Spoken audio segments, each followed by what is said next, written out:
Now, from Wichita's most listened to sports radio, 97.5 and 1240 KFH. This is Sports Daily with Jacob Albrecht and Tommy Kester.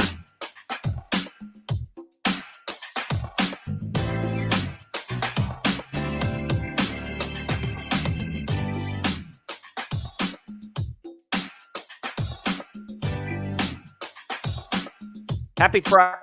Welcome into Sports Daily. Jacob Albrecht, Jad Chambers, Tommy Castor with you on a Friday. We'll be joined a little later by Paul Savage, TJ Cleveland, Brandon Zinner. It is a full house on a Friday. We'll make some football picks later in the show. We'll get you ready for it. A great Thursday night football game last night ending in controversy and a Chiefs roster move breaking, I think, just in the last few minutes here. At least that's when I saw it, that we'll get to as well. It's an interesting morning. It's a Friday morning, and it's always fun. IHOP hotline's open for you, 869-1240. It's brought to you by IHOP. You can celebrate the weekdays with all new IHOP House Faves, all your favorites for just $6 Monday through Friday. Tommy, good morning. How are you? Happy Friday. Good to see you. Getting ready for a huge weekend. Sunflower Showdown, obviously, is always massive, and so that's going to be happening tomorrow, of course, in Manhattan. We'll preview all of that. Of course, the Chiefs in Vegas. Talk about that a lot, too. I'm excited for our Friday football picks next hour. I got to continue on that undefeated streak. So, you should have known that this was coming today, right? Like, I'm going to be talking about that a lot as the show goes on. We'll be sure and talk about the overall standings, too, and humble ourselves. Because I think I had a week like that not too long ago. It's fine. It's fine. It'll be good. Hey, if last night's game is an indication of things to come, we're going to make some money this week, if nothing else. Lots of points, lots of stats, lots of yards. That's always good for making money. And last night's game delivered on that. We'll get to Thursday night football here in just a little bit because, being excited about it, all the things we kind of talked about yesterday sort of came true. And then there was controversy at the end for sure. But I want to start with something I saw literally right before we came on the air, Tommy. Field Yates of ESPN reporting at about 7 this morning that with cap space tight after the DeAndre Hopkins trade, the Chiefs restructured the contract of Jawaan Taylor, converted some of the salary into a signing bonus that creates just over $5 million in 2024 cap room. I think we need to pay attention to that. Yes, DeAndre Hopkins makes cap space tight, but they can't complete that trade unless they already have the room. So now they've just created $5 million more of cap space. We've pondered this week. Are the Chiefs finished with the trade deadline? When I see that report, I would think, well, they're keeping their options open at minimum. Yeah, when I see that report, for me, it's more about making sure that they have a little bit of flexibility as the season progresses, even, if you get past the trade deadline, if they need to create some depth or sign a free agent or, whatever that looks like. They've done that. I mean, keep in mind, going into the playoffs, I know at least last season, they made a couple, I think at least one running back acquisition, right? Like right before the postseason. And so those are really easy things to do if you need to provide depth, but you need the cap room to do it. So I don't immediately jump to the conclusion that it means they're still going to be active before the deadline. They might. I was surprised about Veach making a move for DeAndre Hopkins this week. So they might still go out there and make some other kind of move. But it also probably is more about creating flexibility, even once you get later into the season. Yeah, it's interesting how inverted this is from a year ago, right? Like a year ago, they were off to this great start, 6-1. They were, if I recall, they were pretty healthy at that point. And they didn't do a ton. They went and got Mecole Hardman to bring in, but that was kind of a non-needle mover or anything. The Jets were sort of done with him. That wasn't a fit. And it was like, okay, everything's good. Then the trade deadline passes and the wheels fall off. So it was like, well, you're good with this. Like, this is what you've got right now. Right. And I think that's where some of the, the concern came in when ultimately it was enough. And Rashee Rice's emergence about that same time cured what ailed him anyway. This year, it's sort of the opposite. They've had all the balls bounce their way in game, certainly not out of game because of all the injuries, but they're 6-0. And they have the opportunity to look at things now and see the injuries and the things that could go wrong and try to do everything they can to hopefully bolster themselves, for the inevitability that maybe the ball doesn't always bounce your way. Now they've built up enough cushion. This is all about the Super Bowl to me. Like it's, they're going to be fine in the regular season this year. So it's all about the Super Bowl. And I do applaud them for, you used the word complacency early in the week. I love this. And I think this is all smart. And I think it might be necessary. That's hard to predict, but I think it's at least worth considering as you make your way through. Can there be anything else, the Chiefs, if you're Brett Veach, can we do anything else over the next 2 weeks to position ourselves better than we are now? Because right now, it's great that we're 6-0. We could just as easily be 3-3. What can we do to make sure we get that third Super Bowl? And I think that's a very smart thing they're doing. And I think seeing that just kind of furthers that. Like, keep the door open for anything that might come up.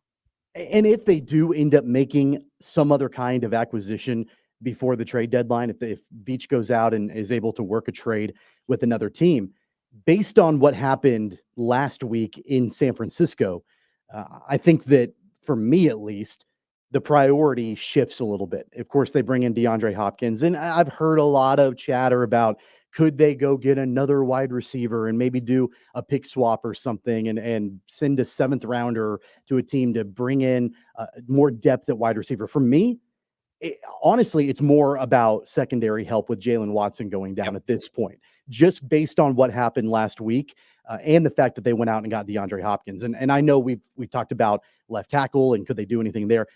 That's more difficult to do at the trade deadline just because of the quality of players or just the players in general that are even going to be offered on the market. You could probably get secondary help if you absolutely needed to. But again, Brett Veach is not going to overpay. And that's going to be, I think, something to keep in mind as well, because we haven't heard of a lot of cornerbacks that are being shopped right now. It's always wide receivers, right? That's a really prime target by the trade deadline nowadays. You don't hear about a ton of cornerbacks that are being offered up, but there are a couple of teams that you might look at. I mean, look at the 1-win teams that are in the NFL right now that are going to need to, like the Browns or the Panthers. Like, are there secondary pieces that they would want to unload to rebuild for the future? I don't know. I don't think it's likely. I think this is more of a flexibility type move for down the road. But if they were to do something, that's where my priority is now. Yeah, look, I agree. And they're not they didn't overpay for DeAndre Hopkins. They paid appropriately. I think it was just about, perfect on both sides. The Titans are paying more for DeAndre Hopkins now. Right. And the Titans, for what, they had the ability to eat the money. And, if it turns into a 4th round pick, that's a pretty good return on DeAndre Hopkins. He wasn't helping them at all. Just look at the Chiefs and who they've been taking in the 3rd and 4th rounds to know that that's a pretty good return if you draft right. So, yeah, I don't think they're going to overpay. I think you look at the secondary for sure, although they probably feel pretty good about their 2 young players there. I think you try to look at the offensive line if it's at all possible, of course. That's the least likely. But I think you can also look at pass rush. And I think in all of it, you're going to be looking for older players on expiring contracts where, some money can be eaten. You've already given up potentially a 5th or 4th round pick. How much more are you willing to give up? Probably not anything more than, a 6th or a 7th. I wouldn't think, unless it's a real impact type of player. The Chiefs are also going to need to be retooling a little bit next year, depending on if they can bring back Trey Smith. And they're still, maybe not satisfied at left tackle. I think they'll be satisfied at wide receiver to some degree. So that maybe they don't have to invest there again. But we'll see what happens with Rashee Rice's situation and Hollywood Brown and all those things. I just think they're leaving the option open, and I think it's the right thing to do. Because as we look around the NFL, I think there are teams in Buffalo and Baltimore who were contenders who got way better, filling, the Ravens with Derrick Henry, of course, but then Buffalo by bringing in Cooper. We'll see if the Jets can ever get their head screwed on straight defensively for the trade they made to matter. Devontae Adams. And then we see a team like last night. The Rams are not as bad as people thought. We loved the Rams yesterday. I did, and PJ Glasser was with me. And it played out. Like that, you could almost see it coming a mile away. The Vikings off of that tough Lions game and the Rams, not only did they get Cooper Kupp back, but they got Puka Nacua back. Like, don't forget, the Rams are pretty good. That pick swap trade that everyone talks about with Demarcus Robinson, by the way, that ain't happening. The Rams are right back. No way. The Rams are right back in it. Okay. I they started are thinking like very real. As Robinson, was pulling in those touchdown receptions last night, I kept thinking, well, his value's shooting through the roof. Yeah. I don't think the Rams are moving him or anybody else at this point. And I just had this thought of like Brett Veach watching that game and probably going into the game thinking that he might be able to be a little stealth and sneaky in acquiring Demarcus Robinson and having him come back to Kansas City. Yeah, that ain't happening now. No. And I don't think it was before either, because his value to them is much higher than it would be to anybody else, except had maybe had the Rams lost that game though, and if Robinson had done a whole lot of nothing, then at that point, yeah, like, I mean, the Rams were placing calls about Cooper Kupp.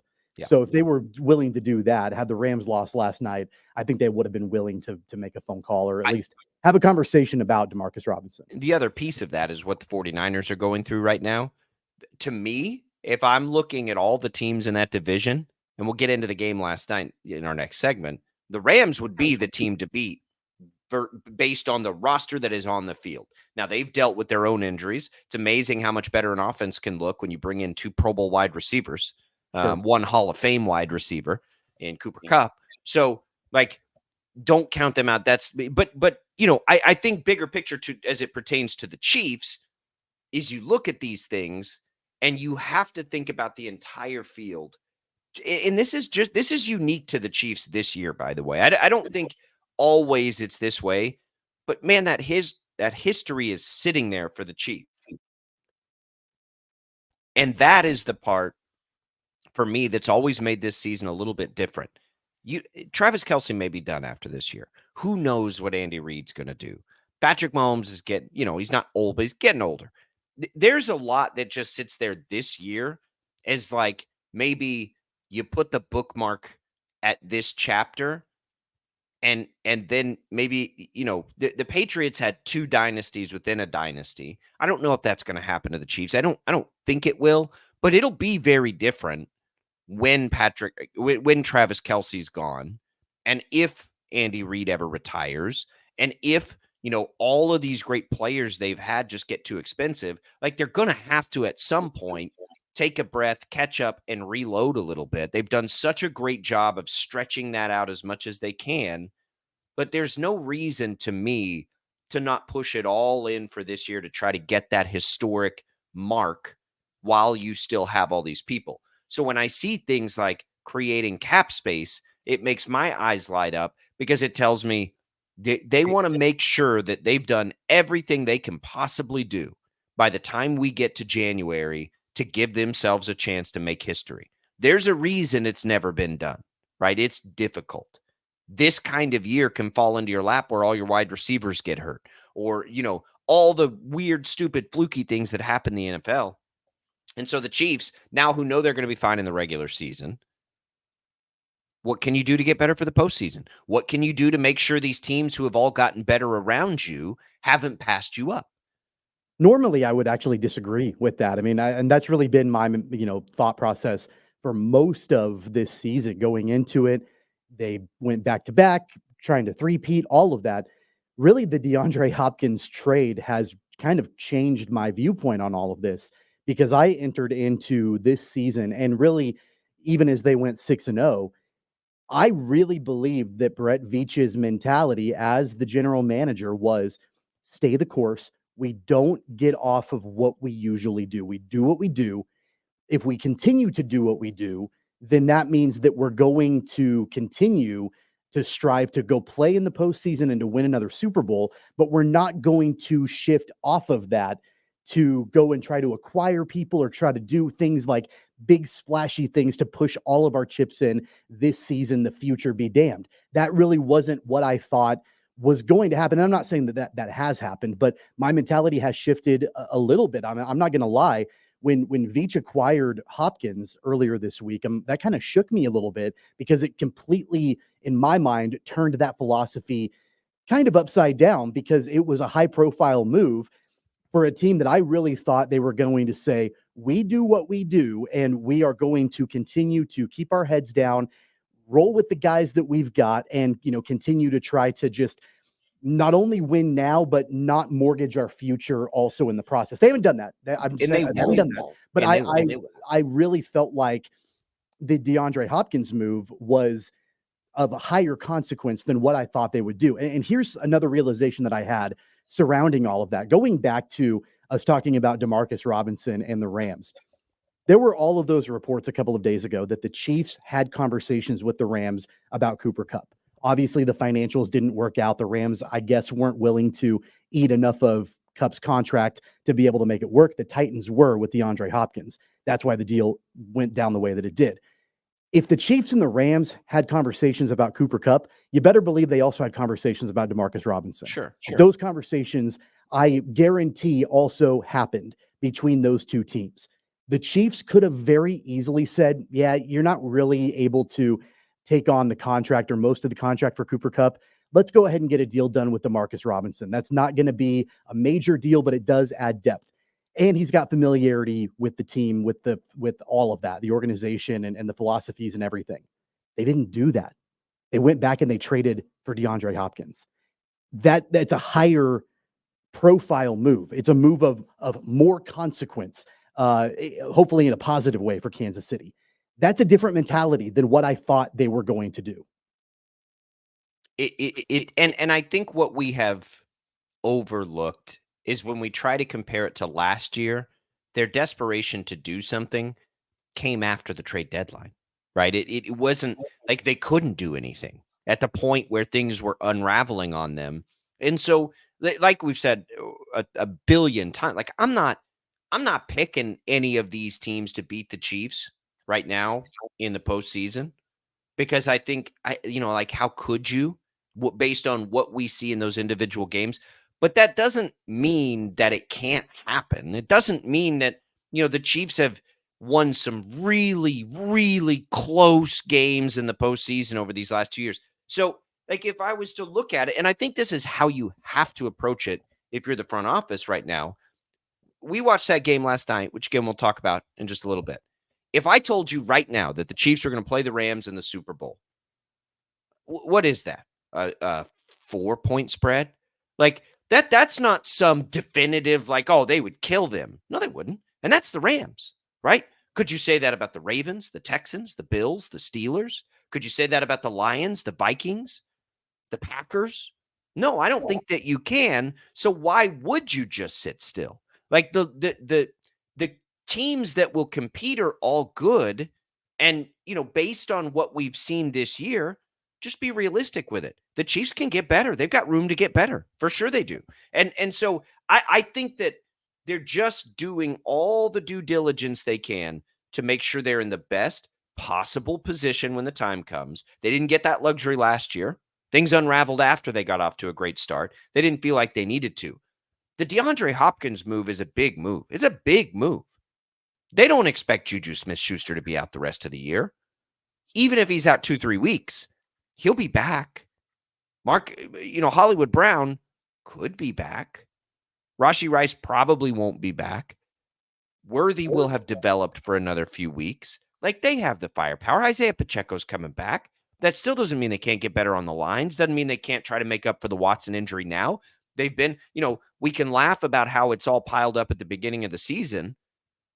But you can look at that glass half full and say, well, at least they have time to react to it because it's before the trade deadline. It all comes down for me to their identity compared to every other team that you listed off a couple of moments ago about legitimate Super Bowl contenders and what the Chiefs' identity is. They've been this year, it's different. We've talked about it at length. A different kind of team, a different kind of identity than what we've seen in years past from the Chiefs. What makes them so dangerous and why I, at this point, am not willing to pick any other team against them is because the way that the Chiefs have beaten opponents is death by 1,000 paper cuts. Absolutely. There's nothing right now with this team that is flashy that will beat the opponent. There just isn't. And it's a team that has always been flashy. There's not a whole lot flashy about it. Now, there'll be individual moments here and there. Mahomes had a couple of runs last week that were pretty flashy and fun. But with all of the must-see TV SportsCenter top 10 moments over the last 5 or 6 years with Mahomes at the helm, that's not the identity of this team. Meanwhile, I'm just going to use this one team as an example. There are others like it. The Ravens are explosive. Yep. Derrick Henry and Lamar Jackson. They're like a grenade going off, right? The Chiefs can sneak up on you, and all of a sudden it's like, wait, how did this happen? Like Patrick Mahomes just threw for 130 yards, and he had no touchdowns, and he threw 2 interceptions. How in the world did we get beat? Meanwhile, Lamar is putting up 400 yards through the air, and Derrick Henry's running all over the opponents. And, they're a really good team, obviously, too, but you can see them coming.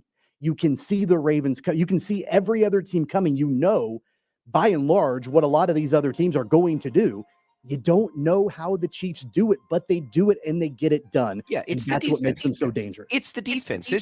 They're a better version this year than they were last year when things were unraveling. Now they grew into themselves by the time the playoffs and the postseason hit.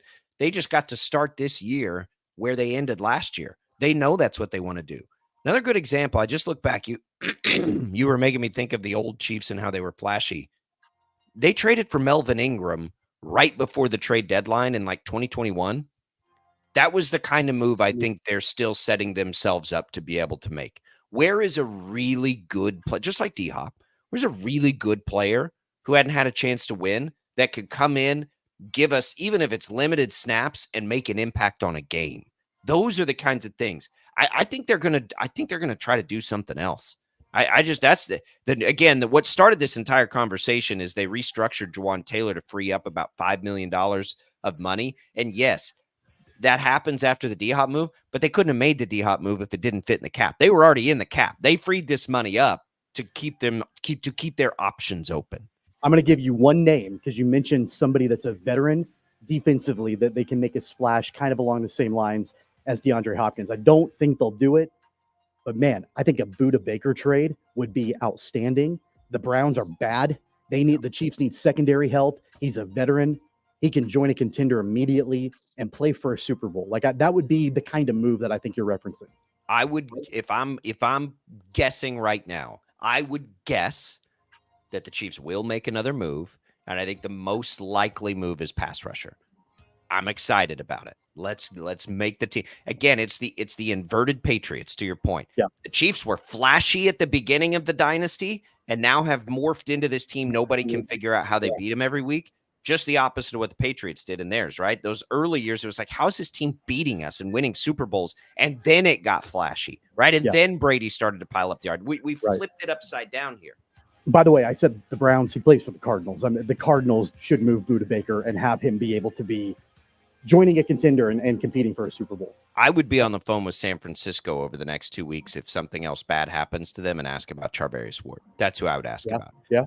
But I would most like to see them go after a pass rusher, and I do think that's the most likely when we talk about older veteran type players that might become available. Melvin Ingram's a great example of that and doing that kind of move. All right, we're over it. Let's talk about the game last night. That was a great game. I thought it was an impactful game, too, in the NFC. Thursday Night Football with a controversy at the end of that game, for sure. That's next on Sports Daily. Albrecht and Caster, don't go away.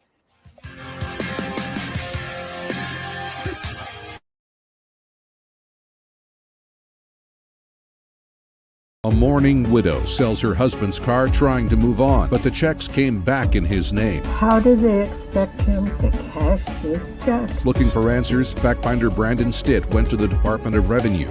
A proposed energy plan that threatens Kansas landowners, meaning some families could lose their homes. My land is not for sale. Others' land is not for sale. Our lifestyle is not for sale. 12 News took their concerns to Senators Marshall and Moran. When you need answers, turn to the fact finders for help. Right. Start your day with 12 News this morning.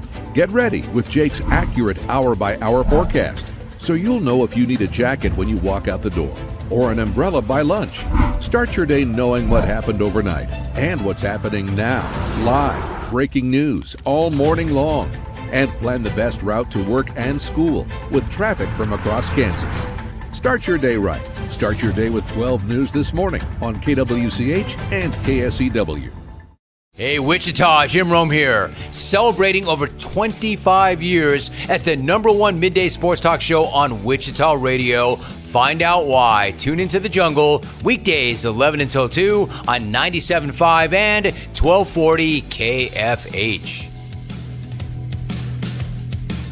Sometimes people tell us, I don't get it, it's just tea. But let me tell you, we are so much more than just tea.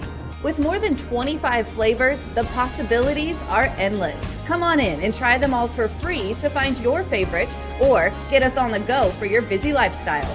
And don't miss happy hour every day for half-price cups of tea.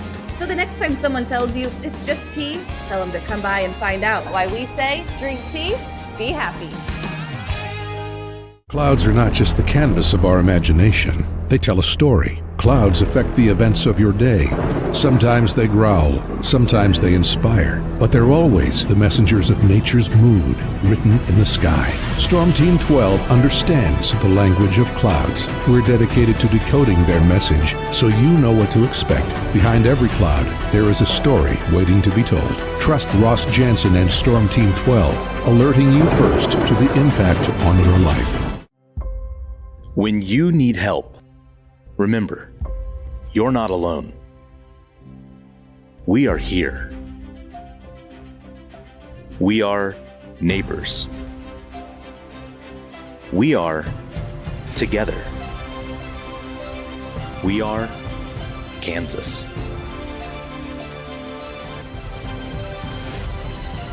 We are 12 News. They say it takes a village. Come together and support local businesses in our neighborhoods. When you contribute to local shops, more money goes back into the economy. Shopping local makes our state stronger. So give back to the communities you love and watch our businesses and communities thrive. Shop local and be Kansas proud.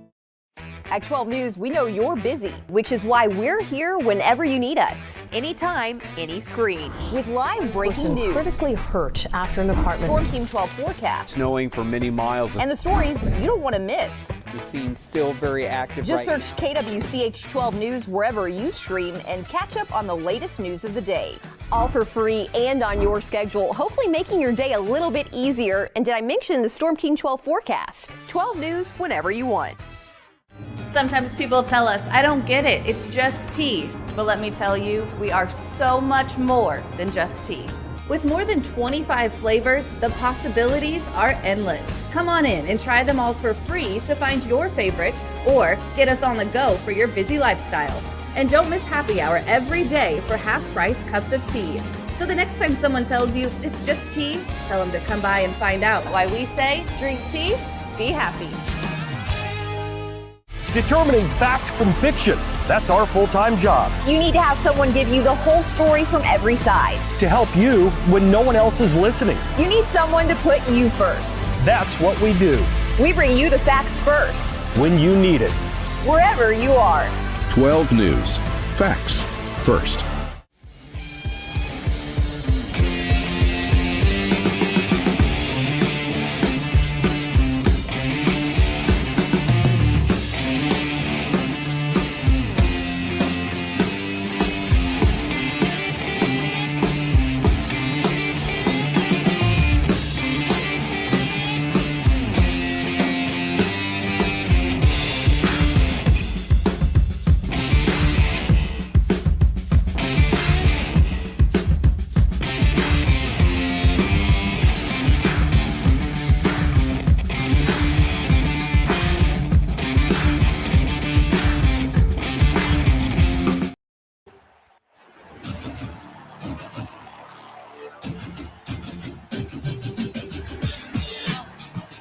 Portion of the program brought to you by Crestview Country Club. Fall at the club. There's still golf, tennis, glow-in-the-dark triples is coming up. It's a one-time-per-year special event, Halloween-themed triples event. They black out the indoor courts.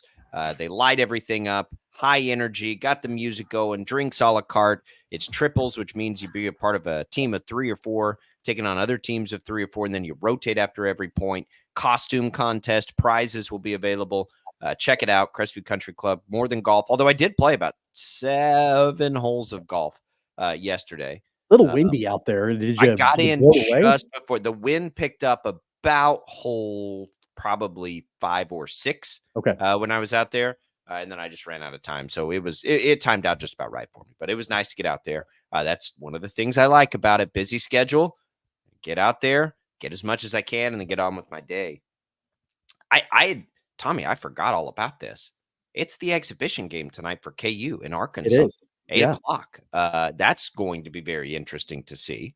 So we'll definitely be keeping our eye on that tonight for sure. I'm curious to see it, but I know Hunter Dickinson yesterday, I think they announced he's not going to play, Right. which honestly, I kind of like that for KU because we know what Hunter Dickinson's going to bring to the table. I kind of want to see all these other players, right? So it doesn't break my heart. Just be careful. No reason not to. But that'll be fun tonight. Arkansas, of course, will be good with John Calipari there now. Thursday night, watch Bill Self and Calipari face off against each other, by the way. right? Yeah, maybe they'll get in an old man fist fight. That'd be awesome. No, they won't in an exhibition. These exhibition games are pretty cool, and I think it's a charity game again this time. Yeah. So that I wish that we would get that across the country. Bill Self did this last year for the to help with the wildfires out in Maui. They played Illinois. So and I love that KU's going on the road to do these games too. They did that at the Illinois game. They're doing it again. Bill Self has always been a master of challenging his team early and getting them ready for what will be coming late in the year. So that game is tonight. Wichita State's exhibition is next week. And I believe K-State's is too. Sunday. Wichita State's exhibition is Sunday. 28th, 27th? Oh, Yeah. that's right. Let me just look. Just while we're on this, let me look just so I don't say the wrong thing. Let me see when K-State basketball's. Theirs is not until next week. That's what it is. Theirs is the one next week. That's right. Okay. So you get Wichita State's this weekend, which again will be fascinating. I would imagine we won't see Monte unless something crazy happens. It's Tuesday that we get K-State's. Then you get another week or so of a break before the actual starts of season. So we'll have a lot of basketball to talk about on Monday for sure between KU and Wichita State. Football Friday here on the program. Vikings, Rams, it delivered. We hoped it would deliver. Went over like we hoped. 2 good offenses, although the Vikings fell really flat after the first 2 drives of the game for some reason. That was sort of interesting to see happen. But the Rams get all their firepower back, and then all of a sudden, they look really good on offense. And, oh, yeah, Matt Stafford's really good. And, oh, yeah, they got 2 really good wide receivers there who've been out most of the season. And, all the things we thought about the game, and we didn't even know Nacua was going to play when we were talking about it yesterday morning, and it delivered. But how about that call at the end of the game? That's as bad as it gets if you're the Vikings. That was as clear a face mask with everything on the line, with the officials as close to that play as they ever will be because it was in the end zone. They're never that close to the play. I mean, there were 2 officials staring right at it. How on earth do you miss that call? I mean, that's as bad as it gets. Yeah, it was a bad call, number one. Number two, when you're in that kind of position, you have so many referees that are out on the field, and the explanation officially was that no referee had a good look at it. They were right there. Then there's an issue with the positioning, like where the referees are. If nobody, and I don't buy that nobody had a good look at it, but if that's really accurate and the truth, then they need to work on where they're positioning, because how can you not have a good look at the quarterback in the end zone? Like that should be because everybody knows, like, when you are that deep in your own territory and the quarterback is going to drop back into his own end zone, that there's probably going to be pressure brought on the quarterback. There is nowhere else on the field for the officials to be looking than right there. So the fact that nobody had a good look at it, and this is just the insaneness, I guess, of just how NFL challenges working on. Like, that play's not reviewable. Like, a penalty like that is not reviewable. Like, how do we have some things reviewable and some things not? Like, I just don't understand that part of it. Bad call all the way around. But the caveat I do want to say, there's no guarantee that the team down, because they would have needed to score a touchdown and a 2-point conversion to tie at that point. There's no guarantee that had happened because, of course, as you mentioned, the Vikings offense after the first couple of drives really kind of fell apart. So, it's unfortunate it happened that way, but I think the people that are saying you stole a victory from the Vikings, there's But no there's way. also no need to miss that call. By the way, Justin Jefferson's on that team. You throw up a couple, who knows, right? Like but they had plenty of time to drive down the field. Like that's what made it so annoying. They had almost 2 minutes to get down the field with perhaps the NFL's best offensive player on that team. Like, come on now, refs. And why do we overcomplicate replay? In all sports, this should not be that hard. If there is a blatant missed call, you have somebody watching and you say, nope, you guys missed it. There was a face mask there. That's just not hard. We should be able to do that now. We know we can because they do it on other plays. Do it for every single play. Every single play. Takes 2 seconds for somebody to buzz down to the official and be like, you missed that. That's not the right call. We're starting to see that introduced in other places. Certain calls get like flipped all the time now. Just make it for every call. It's not hard. And it's not that particular call. Like the face mask right there is objective. It is. Yeah, like that one's not even difficult. Right? Like it's not like a pass interference where you have to judge the impact of something or how deliberate it was or whatever. Like it's not subjective in that regard. It's pretty easy. It's pretty cut and dry. Did the guy grab the face mask or not? And in that case, he did. It's unfortunate for the Vikings that, ultimately that was the end of their opportunity to push the ball down the field. You were talking about the Rams, by the way, and everything with Nacua and Kupp and Stafford threw the ball great. My concern, if you'll recall yesterday going into the game, was how long is it going to take for that offense to click on all cylinders? Will there be a little bit of a ramp up period that they'll need to go through? Really, there wasn't. And if there was early in the game, the Rams really fed the ball to Kyren Williams. And I think that was something that I didn't even think about. Like if it did take a while potentially for that offense, or at least for the passing game, to start to click again or start to get more comfortable or whatever with those guys returning to the lineup, then all they have to do is just start feeding Kyren Williams and he'll get them going. And that's exactly what happened. I said worst case scenario for the Rams would be that it would take a minute for that offense to start to come around again. It didn't at all. And that was the most impressive thing about the game. They were ready to roll. Impressive. I'm glad that they're in it. I really like Matt Stafford. I have become a big fan of Sean McVay. So I'm glad that they're in it. I'm glad that they're good because I think Stafford is incredible. I think Stafford, had he played on different teams and had better chances to win, would be in that conversation, of not just Hall of Fame, where I think he'll be there, but like, one of those quarterbacks we talk about when we talk about the best that have played the game, his arm talent. I mean, he makes, I don't want to say as many, but he probably makes more like wacky, incredible physical throws than anybody not named Patrick Mahomes. And he's done that for years, right? He just played for a really crap franchise for a long time that's now turned it around, ironically, after they traded him for Jared Goff, who is maybe the number 2 guy for the MVP right now. But I think they're a cool team, and I've always been a fan of the Vikings too. That was a fun game. It delivered, and I hope it's a precursor of the weekend, and we get a fun NFL weekend. For the Vikings, 2 losses in a row, I'm not worried at all about them. It doesn't impact what I think of their chances to go do something special.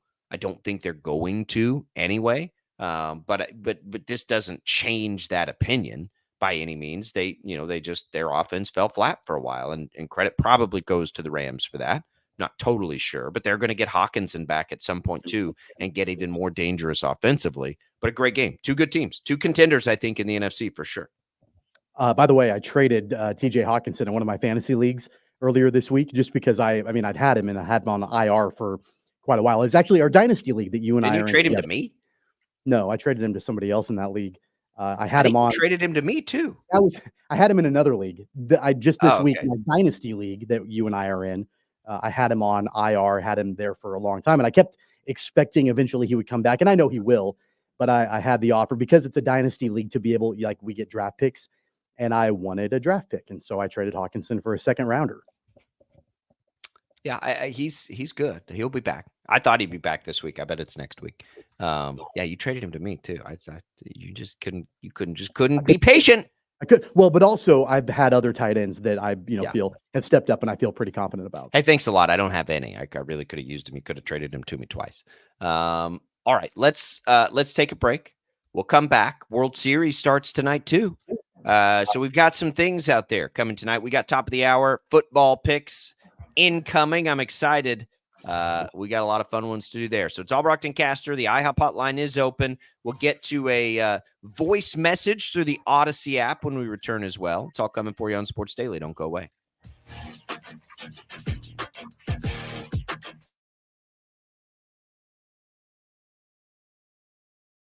A mourning widow sells her husband's car trying to move on, but the checks came back in his name. How do they expect him to cash this check? Looking for answers, fact finder Brandon Stitt went to the Department of Revenue. A proposed energy plan that threatens Kansas landowners, meaning some families could lose their homes. My land is not for sale. Others' land is not for sale. Our lifestyle is not for sale. 12 News took their concerns to Senators Marshall and Moran. When you need answers, turn to the fact finders for help. Right. Start your day with 12 News this morning. Get ready with Jake's accurate hour-by-hour forecast, so you'll know if you need a jacket when you walk out the door or an umbrella by lunch. Start your day knowing what happened overnight and what's happening now. Live, breaking news all morning long. And plan the best route to work and school with traffic from across Kansas. Start your day right. Start your day with 12 News this morning on KWCH and KSEW. Hey, Wichita, Jim Rome here, celebrating over 25 years as the #1 midday sports talk show on Wichita Radio. Find out why. Tune into The Jungle, weekdays 11 until 2 on 97.5 and 1240 KFH. Sometimes people tell us, I don't get it, it's just tea. But let me tell you, we are so much more than just tea. With more than 25 flavors, the possibilities are endless. Come on in and try them all for free to find your favorite or get us on the go for your busy lifestyle. And don't miss happy hour every day for half-price cups of tea. So the next time someone tells you it's just tea, tell them to come by and find out why we say drink tea, be happy. Clouds are not just the canvas of our imagination. They tell a story. Clouds affect the events of your day. Sometimes they growl, sometimes they inspire, but they're always the messengers of nature's mood written in the sky. Storm Team 12 understands the language of clouds. We're dedicated to decoding their message so you know what to expect. Behind every cloud, there is a story waiting to be told. Trust Ross Jansen and Storm Team 12, alerting you first to the impact on your life. When you need help, remember, you're not alone. We are here. We are neighbors. We are together. We are Kansas.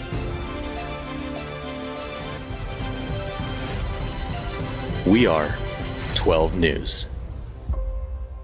They say it takes a village. Come together and support local businesses in our neighborhoods. When you contribute to local shops, more money goes back into the economy. Shopping local makes our state stronger. So give back to the communities you love and watch our businesses and communities thrive. Shop local and be Kansas proud. At 12 News, we know you're busy, which is why we're here whenever you need us. Anytime, any screen. With live breaking news. Critically hurt after an apartment. Storm Team 12 forecast. Snowing for many miles. And the stories you don't want to miss. The scene's still very active. Just search KWCH 12 News wherever you stream and catch up on the latest news of the day. All for free and on your schedule, hopefully making your day a little bit easier. And did I mention the Storm Team 12 forecast? 12 News whenever you want. Sometimes people tell us, I don't get it, it's just tea. But let me tell you, we are so much more than just tea. With more than 25 flavors, the possibilities are endless. Come on in and try them all for free to find your favorite or get us on the go for your busy lifestyle. And don't miss happy hour every day for half-price cups of tea. So the next time someone tells you it's just tea, tell them to come by and find out why we say drink tea, be happy. Determining fact from fiction. That's our full-time job. You need to have someone give you the whole story from every side. To help you when no one else is listening. You need someone to put you first. That's what we do. We bring you the facts first. When you need it. Wherever you are. 12 News. Facts first.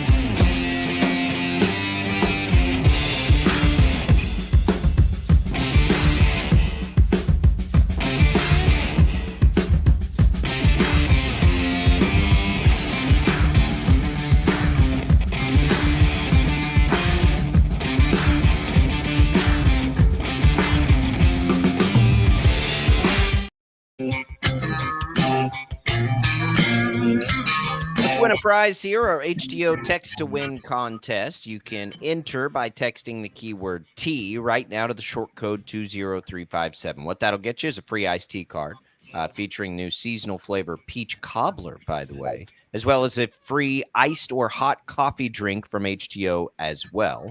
Lots of options to choose from. These are good for East Wichita, West Wichita, or in Derby. And again, you can enter. All you got to do is text the keyword T to the short code 20357. You can enter once per day. Message and data rates apply. Good luck. Tommy, just stunning, terrible news yesterday. South Florida basketball coach Amir Abdur-Rahim dies at 43 and a medical procedure, had complications. One of the real risers in college basketball. Just an incredible story last year. I was floored by that. 43 years old. That is a stunner and just terrible news. Yeah, he was absolutely one of the young, exciting college basketball coaching stars over the last couple of years. And what he did at South Florida, remember, they won the American a year ago, and nobody really thought that that was going to happen. And they did. They were a really good team last season. And he took, what was it, Kennesaw State, to new heights before he got the job at South Florida. Really just stunning, out of the blue, unexpected, all of those different things. And especially, and I'm not even thinking about this from a basketball standpoint. It's more about just a emotional standpoint. It happening so close to the start of the season with his players and his fellow coaches getting ready for this season, preparing, all of that. And then to have this happen just out of the blue right before the season starts has got to be absolutely devastating for his entire team. I just can't believe it. Like, I can't, but I just saw it yesterday. I'm like, what is going on? Like, he's a young guy. He's about our age. And it's just a reminder, man. So just feel terrible for his family, for those players. But that news, if you missed it yesterday, I know Shocker fans are well-versed in just how good a job he did last year. But yeah, Amir Abdur-Rahim died, 43 years old. Tommy, we've got the World Series coming up tonight. Which I'm excited about. All of a sudden, my evening now with World Series and KU's exhibition game, it just turned into a pretty good little sports night. And of course, we have Friday night football. Like, here we go. Like, we always use these Fridays to springboard us into what's coming on Saturday and Sunday. Can't overlook Friday this week. I don't even know, are there good college football games on tonight? Like, I know they've been really hammering home on Friday nights, but here we go. Yeah, what do we? Did you watch Syracuse and Pitt last night? I did not. No, I didn't. I had it. Well, we took our kids bowling. It was our 3-year-old's first time to ever go bowling before, and he loved it. He had a great time. But they had the Syracuse Pitt game on while we were at the bowling alley, and Pitt ran all over Syracuse. And Kyle McCord, the one thing quarterback for Syracuse, the one thing that went viral was, I think he was sacked 6 times in the game, and he had a viral moment where he sacked himself. I don't know if you saw that or not. At the very end of the game, dropping back, tripped over his own feet and went down. It was a disaster for Syracuse last night. I can tell you that my interest level in that game was 0. No offense to I wouldn't have had it our pal Jeffrey. Not been on at Syracuse fan. No, I was not. I will tell you though, just looking tonight, I don't have any interest in Louisville Boston College. I don't have much interest in Rutgers USC. Boise State UNLV. But I got interest in Boise State UNLV. That's a late give me some Chainty. and UNLV, who's been this great story. They were one of the teams that beat KU, slight home dog, but that's a fascinating game too. JT, I've got a buddy who's a Boise State fan. We laugh, like the props will come out on JT. It's like 190 yards or something, and you're like, that's just and he hits it every time. It's just ridiculous. I put a Heisman bet in on him after I think week 1 or 2. So now I think he's the favorite, or he's the second favorite, and I got him at long odds. So I'm really looking forward to that. But he has just been out of this world. I don't remember a college running back. Somebody brought up Barry Sanders, like the way they've dominated at the level. It's just wild. Like if you're playing Boise, what would you do? You'd put everybody, you put 12 guys in the box, whatever it takes, and they still can't stop him. All right, let's get into the to this message we teased a little bit. Ken left us a message about the NBA. The NBA is underway. This is through the Odyssey app. You can leave us these voice messages. You push the little microphone and you can leave them. So here's Ken's message. I have no idea what this is on the NBA. Good morning, gents. Last night on the best sports talk show around, present company excluded, inside the NBA, Charles Barkley proclaimed that our neighbors to the south, the Oklahoma Thunder, are going to win the Western Division of the NBA. That's kind of an exciting way to start the season off. Also, just a reminder that we just got one heck of a World Series starting tonight. Just studs up and down the lineups of both teams. Should be just an awesome show. Okay, back to the deep dive into the NFL cap. Thank you. There you go, Ken. I like that. For Barkley, his predictions are one thing. He's the best, but yeah, the Thunder. Who would you pick over the Thunder the way they ended last year? And I will say I've seen Barkley calling out Joel Embiid and the NBA players, and I love it so much. This injury management, like we're playing basketball here. It's physically taxing, but you're not digging ditches. Like get out there and play. Fans are spending a ton of money to consume your sport. Get your butt out there and play. Unless you're actively hurt, load management. It's a load of something is what it is, in my humble opinion. By the way, I didn't know this, and Ken brought up the World Series starting tonight. I've read this morning that there are 5 former MVPs that are on collectively the roster of both of these teams playing in the World Series. If all 5 of them will play in the same game, if that ends up happening, that'll be the first time that's ever happened. There have been 4 MVPs that have played in a World Series game at the same time. Hasn't happened since 1971. The Baltimore Orioles had 4 MVPs that all played in that World Series. If 5 between the two teams happens at any point, probably will. That's never happened before. Do you know the 5 players? Can you name them? Shohei Judge, of course. Clayton Kershaw, did he get an MVP? No, he didn't get an MVP. Okay, so then Freddie Freeman would be 3. Stanton is 4. Mookie, Stanton. Oh, then they'll for sure all 5 play. Stanton got an MVP? Yeah. Giancarlo Stanton got an MVP? He sure did. Oh, I don't remember that. Wow, really? That's crazy. All right, hour number 2, football picks coming. Here we go. We'll talk a little high school football as well. It is a Catch It Kansas Friday. Stick around. Sports Daily's coming right back.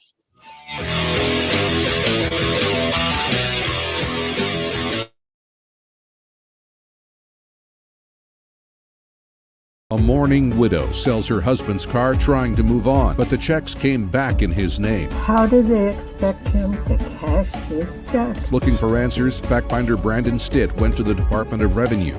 A proposed energy plan that threatens Kansas landowners, meaning some families could lose their homes. My land is not for sale. Others' land is not for sale. Our lifestyle is not for sale. 12 News took their concerns to Senators Marshall and Moran. When you need answers, turn to the fact finders for help. Right. Start your day with 12 News this morning. Get ready with Jake's accurate hour-by-hour forecast, so you'll know if you need a jacket when you walk out the door or an umbrella by lunch. Start your day knowing what happened overnight and what's happening now. Live, breaking news all morning long. And plan the best route to work and school with traffic from across Kansas. Start your day right. Start your day with 12 News this morning on KWCH and KSEW. Hey, Wichita, Jim Rome here, celebrating over 25 years as the #1 midday sports talk show on Wichita Radio. Find out why. Tune into The Jungle, weekdays 11 until 2 on 97.5 and 1240 KFH. Sometimes people tell us, I don't get it, it's just tea. But let me tell you, we are so much more than just tea. With more than 25 flavors, the possibilities are endless. Come on in and try them all for free to find your favorite or get us on the go for your busy lifestyle. And don't miss happy hour every day for half-price cups of tea. So the next time someone tells you it's just tea, tell them to come by and find out why we say drink tea, be happy. Clouds are not just the canvas of our imagination. They tell a story. Clouds affect the events of your day. Sometimes they growl, sometimes they inspire, but they're always the messengers of nature's mood written in the sky. Storm Team 12 understands the language of clouds. We're dedicated to decoding their message so you know what to expect. Behind every cloud, there is a story waiting to be told. Trust Ross Jansen and Storm Team 12, alerting you first to the impact on your life. When you need help, remember, you're not alone. We are here. We are neighbors. We are together. We are Kansas.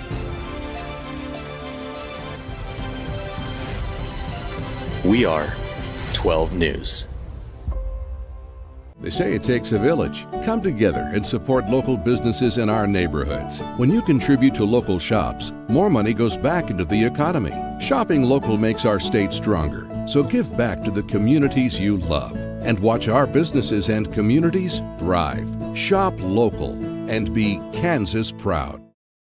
At 12 News, we know you're busy, which is why we're here whenever you need us. Anytime, any screen. With live breaking news. Critically hurt after an apartment. Storm Team 12 forecast. Snowing for many miles. And the stories you don't want to miss. The scene's still very active. Just right search KWCH 12 News wherever you stream and catch up on the latest news of the day. All for free and on your schedule, hopefully making your day a little bit easier. And did I mention the Storm Team 12 forecast? 12 News whenever you want. Sometimes people tell us, I don't get it, it's just tea. But let me tell you, we are so much more than just tea. With more than 25 flavors, the possibilities are endless. Come on in and try them all for free to find your favorite or get us on the go for your busy lifestyle. And don't miss happy hour every day for half-price cups of tea. So the next time someone tells you it's just tea, tell them to come by and find out why we say drink tea, be happy. Determining fact from fiction. That's our full-time job. You need to have someone give you the whole story from every side. To help you when no one else is listening. You need someone to put you first. That's what we do.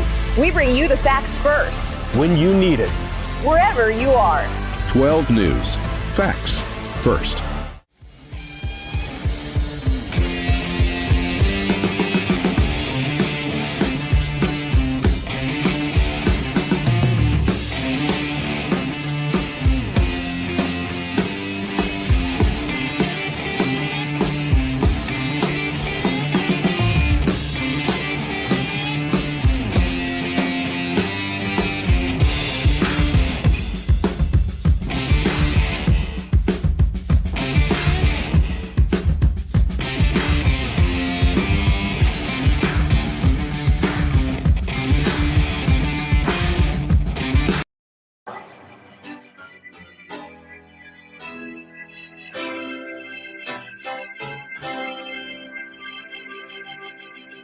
Now, from Wichita's most listened to sports radio, 97.5 and 1240 KFH. This is Sports Daily with Jacob Albrocht and Tommy Kester. Hey, sports bettors, ready for some picks destined to fail? Time to hear what the Sports Daily staff thinks of the weekend games. And that's where we start hour number 2 here on the program. We are joined, Tommy and I, by Brandon Zinner out from the golf course at Friday Tradition. TJ Cleland, we're peeling away, I'm sure, from some video games. Paul Savage in as well. So here we go, fellas. We'll let Tommy has been, bugging me about this part of the picks. Jad, how did we do last week? Yeah, let's go. Well, just let me know when anybody gets anywhere close to Paul. I like the way you think. Let's not diminish. I don't know if we needed to start. That's not the lead. That's not the lead, Jad. Like, let's not diminish the outstanding week that yours truly had a week ago. And very, very much so. We won't do that. We won't diminish that. You had a 6-0 week, Tommy. Thank you. You led the week. Paul did come in second, so nobody else was gaining any ground when it comes to that. Jacob, I believe you went 3-3, and then TJ and Brandon both went 2-4. So, Jacob, at least you broke even there. But, yeah, Paul still got the cumulative lead, though, 31-15. Tommy kind of pulled into second there. He'd been in second for a while, 25-21. Jacob, you and TJ are at 24-22. Brandon, 16-30. Ooh, yikes! That's maybe, all right. Maybe focus less on the golf game. And that's why we bet parlays. That's why we bet parlays, right? Yeah, you just need to hit 1 or 2, and you're good. Hey, I hear there's an opening in the weather department there at the station. Wow. Yeah.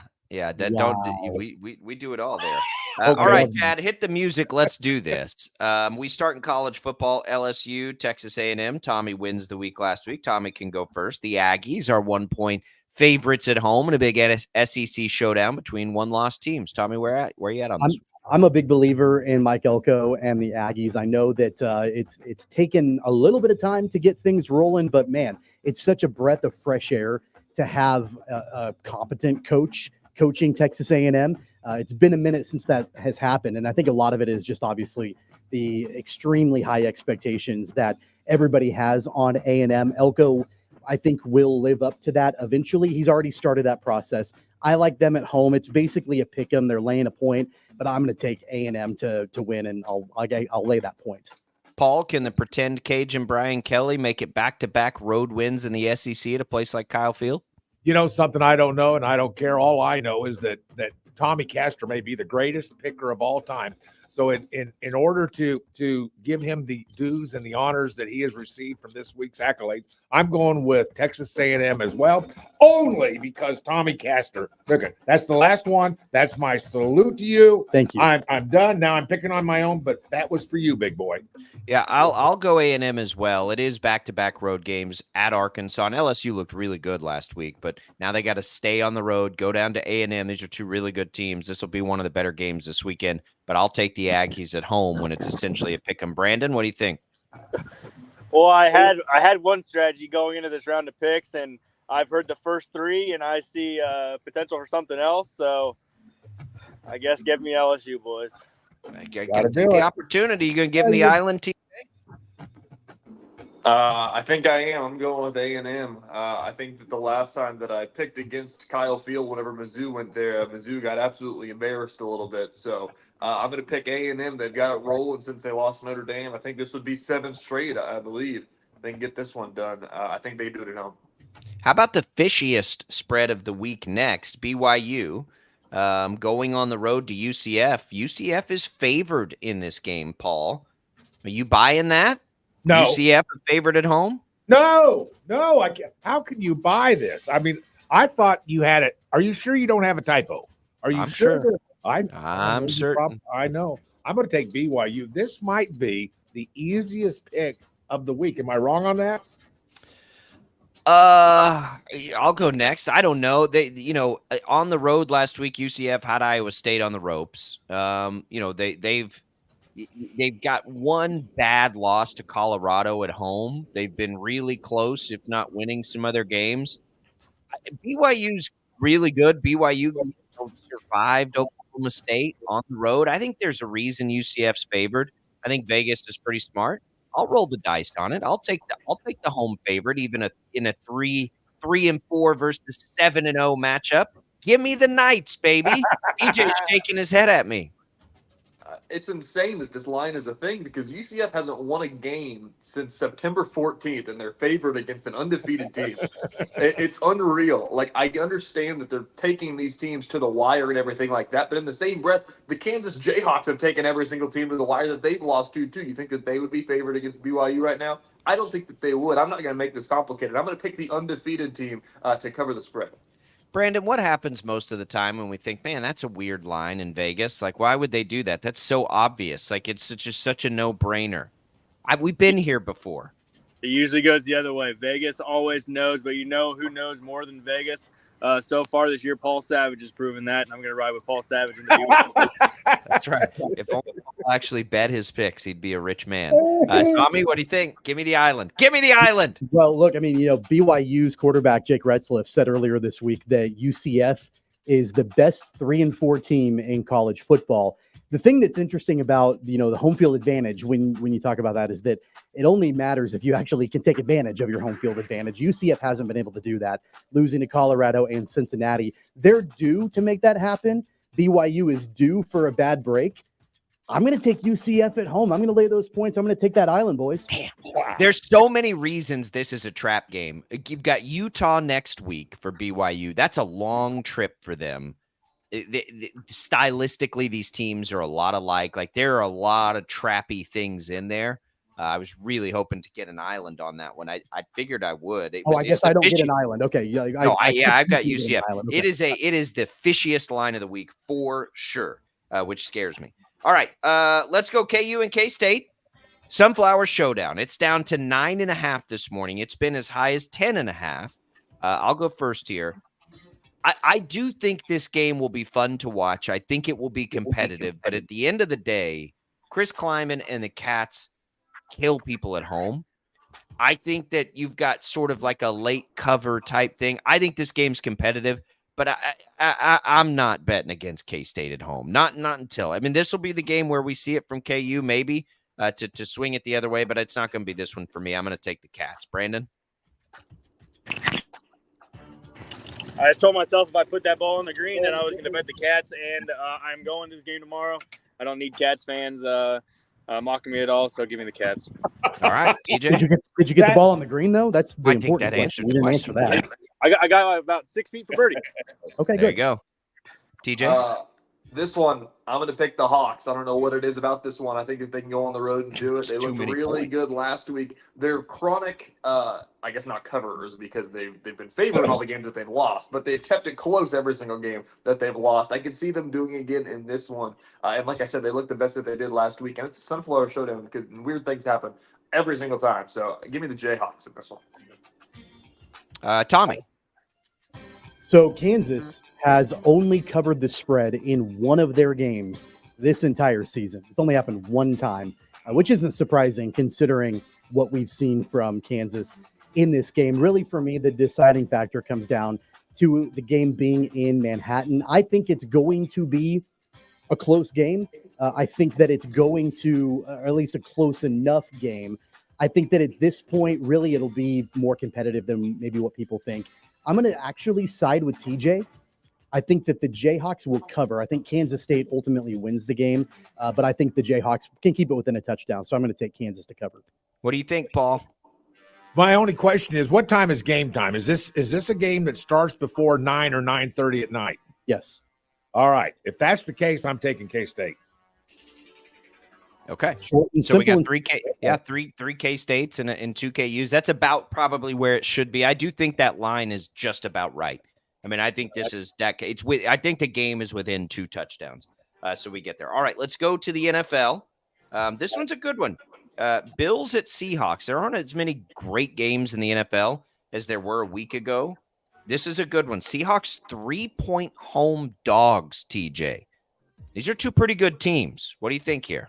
Yeah, this one's a toss-up. This is one that I would probably steer clear of because these are one of the trap game lines in the NFL where anything's going to happen. I'm going to pick the Bills. I still like Josh Allen a lot. I know that they, faltered a little bit in the past couple of weeks, but I think that the Seahawks are not exactly in that elite level of teams that I think that the Bills are still in. So give me Buffalo to go on the road and cover points.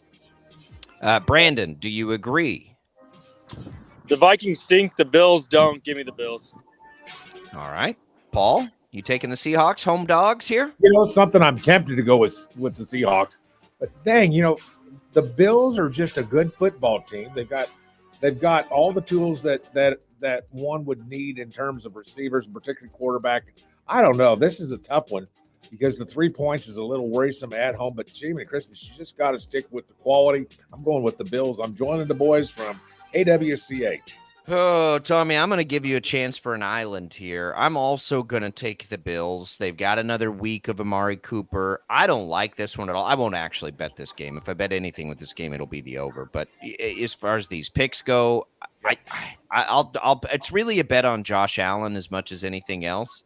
But man, you get an island with home points like that? Well, I mean, look, the thing with the Bills, obviously Josh Allen just a week ago had his best passing game of the entire season. And really, the presence of Amari Cooper, Cooper obviously did some stuff and was productive in the game.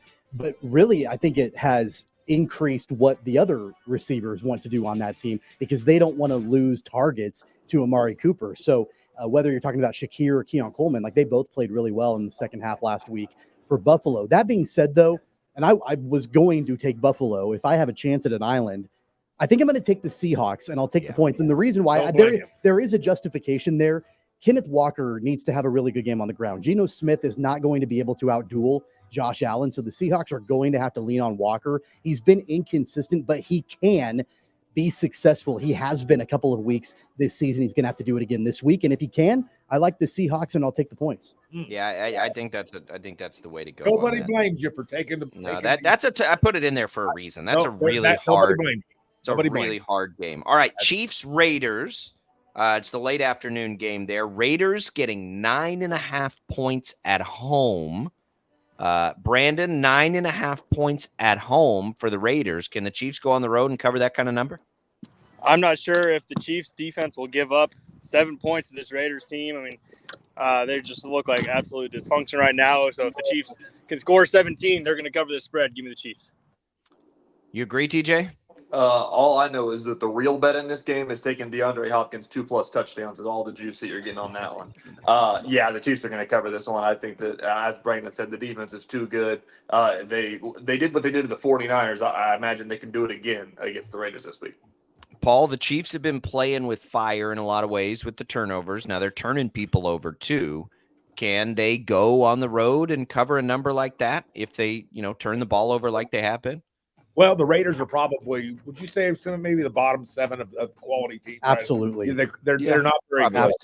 To me, this is the second easiest game to pick behind the BYU UCF game. This is the second easiest game. 9.5 points will be covered in the first half. I mean, going into halftime, the bet's going to be covered. So I'm going to go ahead and take. The Chiefs. Tommy. Well, traditionally, a spread that is even approaching double digits in the NFL is really dangerous, like really, really dangerous. In this case, though, everything points to the Chiefs being able to cover the points. I'm going to take it just because the Raiders, I mean, they're going to start Gardner Minshew, right? They don't have Devontae Adams anymore. They're in free fall. I just don't see anything positive about the Raiders while the Chiefs have all the momentum. And by the way, they still have covered every single game except one this year, the Chiefs have. So I'll lay those points. I'm going to take the Chiefs. Yeah, this one's interesting for me. The Chiefs are way better than the Raiders. I agree with Paul that I think the first half cover is in play, but I also think a backdoor cover for the Raiders by the end of this game is very much in play. I'll tell you why. And I'll take the Raiders. Just it's an island, and I think it's not as egregious as it may seem. Max Crosby is going to be a problem in this game. Just like we saw early Bosa be a problem.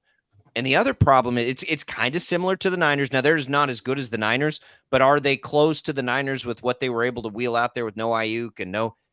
They have one of the best tight ends in football right now in Brock Bowers. If there is a weakness to the Chiefs defense, it is stopping tight ends. So matchup wise, it's if the Chiefs are bad at left tackle and they're bad at covering tight ends, those are two of the very few things the Raiders can actually do pretty well. It feels like maybe a backdoor cover could come into play in this. I'm not going to bet this game this way. I would probably bet the under, honestly, if I bet it at all. But I'll take the points here at home. because I do think the Raiders have a chance to sneak in there late and do something on a turnover or something like that. So I'll take the Raiders there. All right, Cowboys, Niners in the slop fest of the week, potentially. The Niners because they're dealing with all the injuries that they have. The Cowboys because they're just not good and playing not well. Paul, the Niners are 4-point favorites at home, though. What do you think about this one? Well, this comes down to me. Who is going to stink the worst or stink the least, I guess would be the proper way to say it. And having watched the 49ers fellas, this is not the 49ers team that we thought it was going to be at the beginning of the year. This is not even close to that football team. So with that being said, but the game is in San Francisco, so that has an effect. But you know something? Maybe the Cowboys rally. We've seen a Cowboys defense that is suspect at times. Can they do enough to stop the 49ers? And I'm probably going to say yes. I'm going to go ahead and take the Cowboys, although this is two ugly teams, two teams with problems, two teams that could use a win to make things at least try to turn around. This is actually one of my favorite bets of the week, one that I've already made because I'm afraid the number will shrink. I love the Cowboys +4 here. The Niners are hobbled. The Cowboys, while they've been really bad, they've been much better on the road. They're coming out of a bye week. They're relatively healthy coming into it, and the 49ers are not. But 4 points, man. I'm going to take the Cowboys here. I've already made this bet. I like this bet. Tommy, what do you think? I think this game is going to come down to a field goal, and really either direction. I can see either team winning this game.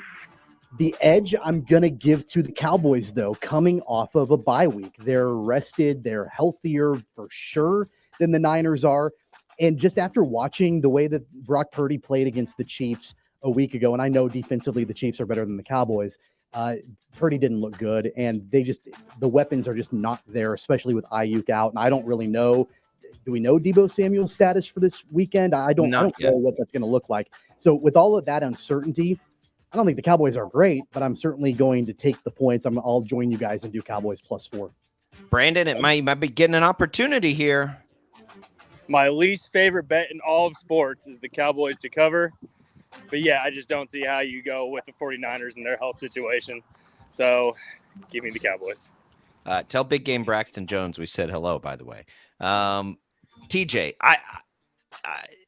I am surprised that you've got an opportunity here for a 49ers Island. I did not think this would go this way. Are you going to take it? I woke up this morning when I got the text and I was taking the 49ers, so I'll absolutely take the Island. I'm surprised by that. The Cowboys are coming off a bye, like you guys said, but they're coming off a bye after they lost by 100 points to the Lions. I don't know what you think happened in the bye to make them a team. The Lions are good, by the way, but 49ers are a team, even though they're beat up, they've got a lot of skill. I think that they can get it done. I don't think that the Cowboys, with as much times as they wronged me this season, I don't know if I'd pick the Cowboys to cover against the Wichita East Blue Aces right now. Oh, not Mr. Savage's Blue Aces, that's for sure. Look, the Cowboys are the most Jekyll and Hyde, and they have been every year under Mike McCarthy. They're the most Jekyll and Hyde team in football. We haven't seen a lot of Mr. Jekyll. Mr. Jekyll's the good one, right? Hyde's the bad one. Jekyll's the good one. Dr. Jekyll. Dr. Jekyll. He didn't go to college for as long as he did for you to call him Mr. Hey, you know what they call a D student in med school? A doctor. That's right. So yeah, the Jekyll. We haven't seen enough of the Jekyll, so it's time for the Jekyll.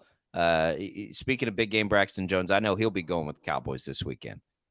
He's out there shooting. Braxton, former KWCH. Always good to see him. All right. If you missed any of our picks and you wonder what we're talking about on the video streams, you can always go back and watch that, by the way, on 12 News Connected, on Facebook, on YouTube, on X. You can listen to it on the Odyssey app. That's it for picks this week. Can't wait for this week because we can get Tommy off of a 6-0 week, and then we want to hear about that again. We're going to keep TJ Cleveland around. We're going to talk a little high school football because it is a Catch It Kansas Friday. TJ will get a surprise to what's coming up there. Some smaller schools game of the week might surprise you a little bit. That's next on Sports Daily. Keep it right here.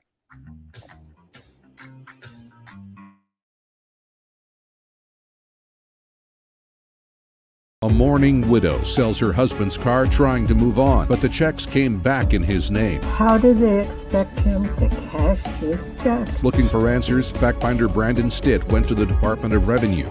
a proposed energy plant that threatens Kansas landowners, meaning some families could lose their homes. My land is not for sale. Others' land is not for sale. Our lifestyle is not for sale. 12 News took their concerns to Senators Marshall and Moran. When you need answers, turn to the fact finders for help. Right. Start your day with 12 News this morning. Get ready with Jake's accurate hour-by-hour forecast, so you'll know if you need a jacket when you walk out the door or an umbrella by lunch. Start your day knowing what happened overnight and what's happening now. Live, breaking news all morning long. And plan the best route to work and school with traffic from across Kansas. Start your day right. Start your day with 12 News this morning on KWCH and KSEW. Hey, Wichita, Jim Rome here, celebrating over 25 years as the #1 midday sports talk show on Wichita Radio. Find out why. Tune into The Jungle, weekdays 11 until 2 on 97.5 and 1240 KFH. Sometimes people tell us, I don't get it, it's just tea. But let me tell you, we are so much more than just tea. With more than 25 flavors, the possibilities are endless. Come on in and try them all for free to find your favorite or get us on the go for your busy lifestyle. And don't miss happy hour every day for half-price cups of tea. So the next time someone tells you it's just tea, tell them to come by and find out why we say drink tea, be happy. Clouds are not just the canvas of our imagination. They tell a story. Clouds affect the events of your day. Sometimes they growl, sometimes they inspire, but they're always the messengers of nature's mood written in the sky. Storm Team 12 understands the language of clouds. We're dedicated to decoding their message so you know what to expect. Behind every cloud, there is a story waiting to be told. Trust Ross Jansen and Storm Team 12, alerting you first to the impact on your life. When you need help, remember, you're not alone. We are here. We are neighbors. We are together. We are Kansas.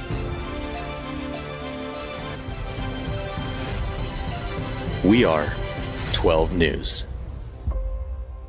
They say it takes a village. Come together and support local businesses in our neighborhoods. When you contribute to local shops, more money goes back into the economy. Shopping local makes our state stronger. So give back to the communities you love and watch our businesses and communities thrive. Shop local and be Kansas proud. At 12 News, we know you're busy, which is why we're here whenever you need us. Anytime, any screen. With live breaking news. Critically hurt after an apartment. Storm Team 12 forecast. Snowing for many miles. And the stories you don't want to miss. The scene's still very active. Just right search KWCH 12 News wherever you stream and catch up on the latest news of the day. All for free and on your schedule, hopefully making your day a little bit easier. And did I mention the Storm Team 12 forecast? 12 News whenever you want. Sometimes people tell us, I don't get it, it's just tea. But let me tell you, we are so much more than just tea. With more than 25 flavors, the possibilities are endless. Come on in and try them all for free to find your favorite or get us on the go for your busy lifestyle. And don't miss happy hour every day for half-price cups of tea. So the next time someone tells you it's just tea, tell them to come by and find out why we say drink tea, be happy. Determining fact from fiction. That's our full-time job. You need to have someone give you the whole story from every side. To help you when no one else is listening. You need someone to put you first. That's what we do. We bring you the facts first. When you need it. Wherever you are. 12 News. Facts first.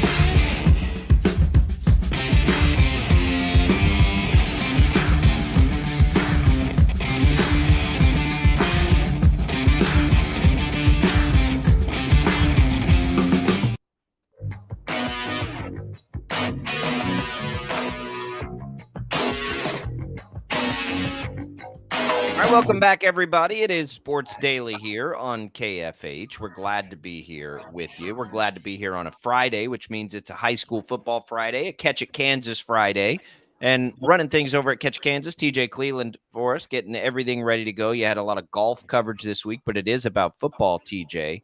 And as we look ahead to some of these games, I'm going to look ahead to our buddy Paul Savage's Blue Aces in Dodge City as we start with the big schools. Dodge City's pretty good. We know East is good. This will be a fun one tonight. Yeah, absolutely. Dodge City is a team this is the best Dodge City team that I've seen in my almost 3 years that I've been here for sure. They really started to piece it together. Their only losses this year, when you look at it, they lost to Olathe East, which is a 6A power in Kansas City. They lost to Great Bend, who's undefeated and probably the best team in Class 5A this side of Kansas City. And they lost to Hayes, who Hayes is always a power in the WAC. I think they've won it the last 2 years, I believe. So they beat Garden City last week, won the Hatchet game. This is another big test for them coming to Wichita. I think they played South, it says, but this is their first, they played East. They're playing East as a top team in the City League, basically. Big test for them and a big test for East to keep it going here into the playoffs starting next week, which is insane. TJ, what else? What's our game of the week, I guess I should ask first. I know it's not a big school this week, but tell us about the game of the week. Yeah, we got some 3A battles. This is really a week where there probably could have been 4 or 5 game of the weeks. The slate's really good. The game of the week, though, we're going with Pratt versus Cheney, class of 3A. I believe it's District 7. Right there in District 7. It's probably the best one you're going to find in Class 3A. There's Wichita Collegiate, 6-1. Pratt, 6-1. Cheney, 6-1. Playoffs start next week, so this is as big as it gets for seeding wise. I think Pratt, if they win tonight, they get to host a home game for the first time in I don't even know, 5 years, 10 years, something like that. It's been a long time. I can tell you that. Cheney coming off a loss to Collegiate, their first loss in about 20 games or whatever the number was. So a really big one for both of these guys. And while I'm talking about the other big 3A one, a couple of 3A undefeateds, and I think it's District 6, Andale and Heston. Andale 7-0, Heston also undefeated there as well. So the streak will get put to the test there again this year. Swathers can get it done against Andale tonight. I'm going to set this up for you, TJ, because Class 5A has some really interesting games, and not just 1 or 2. They've got like 4 at least. I mean, you've got Andover Central and Andover. You've got Derby and Bishop Carroll. I find that fascinating for reasons other than both will have green jerseys. But Northwest and Goddard Eisenhower and Hutchinson and Mays South. There's some fascinating games in 5A. Where are we sitting with 5A right now?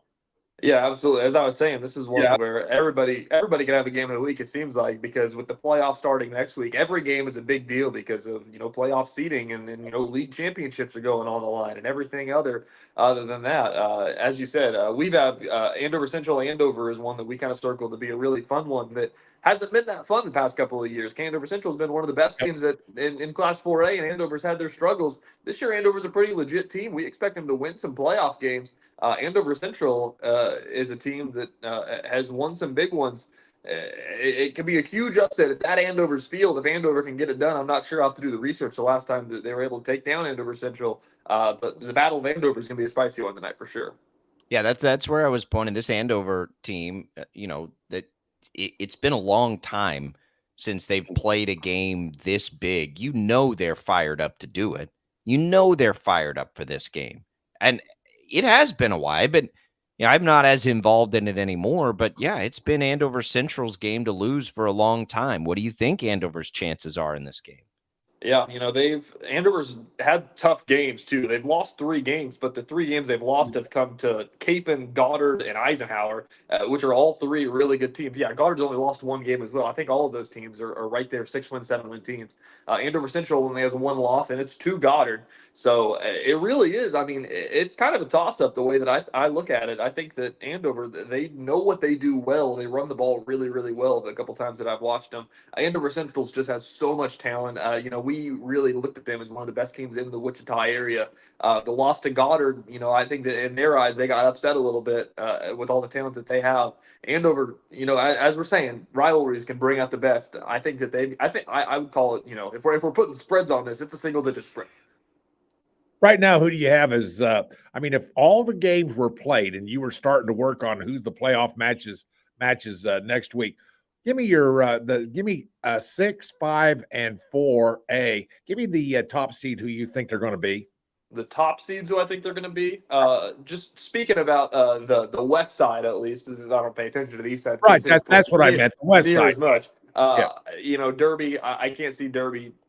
I was talking to Coach Wehrman at Cheney yesterday, who used to be on the Derby staff. I can't see Derby losing a game. They might get to Gardner Edgerton at the final step and maybe falter at that point, but I don't see it happen. I don't pay attention as much as what Gardner Edgerton's got going on. But Derby's the best team within a 50-mile radius of Wichita, but for sure they're going to be the 1 seed, I imagine.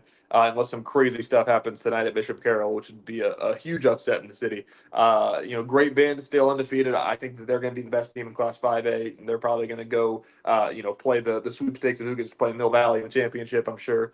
And then in Class 4A right now, that's the one where there's not an undefeated in the West. There's 3 teams that are 6-1, 3 teams that are 5-2, and it really is right there. Mulvane is a team. We're going to be at that game tonight. Winfield and Mulvane. Mulvane's 6-1, really having a great season down there. A win tonight, they'd be right there at the top. There's no reason they couldn't be the 1 seed. So it would be huge for Mulvane. I'm sure that they're amped up to get some home playoff games over there as well.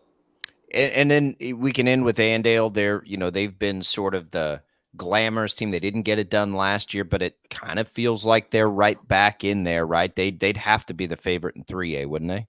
Yeah, I would imagine that they are. But as I said, I was talking to Coach Wehrman at Cheney yesterday, and this might be the deepest that Class 3A has been in quite a while. Last year, obviously, it was, Andale and Cheney. Cheney got the best of it. Collegiate was a step behind those two. This year, Collegiate beat Cheney, and, Cheney might beat Pratt, and, Pratt lost to Collegiate, and Andale beat Collegiate, and Heston's undefeated still. And it's really interesting of how this is going to play out, and it makes you wonder, in Class 3A, too, they don't do the traditional bracket like 6A, 5A, 4A does. They do these by the districts. That's right. And that sets the seeding. So there's going to be weird matchups. There's no reason that we could see, Andale Collegiate could be the second week of the playoffs if the seeding works out that way. It may off the rails. It may be. That makes it. But 3A's, Andale's dominated it, and I know they didn't get it last year, but 3A's always been a fun classification for me because I feel like we've got so many good teams. All right, TJ. So, of course, catchitkansas.com will have all the scores and everything else. What do you guys have lined up for coverage tonight?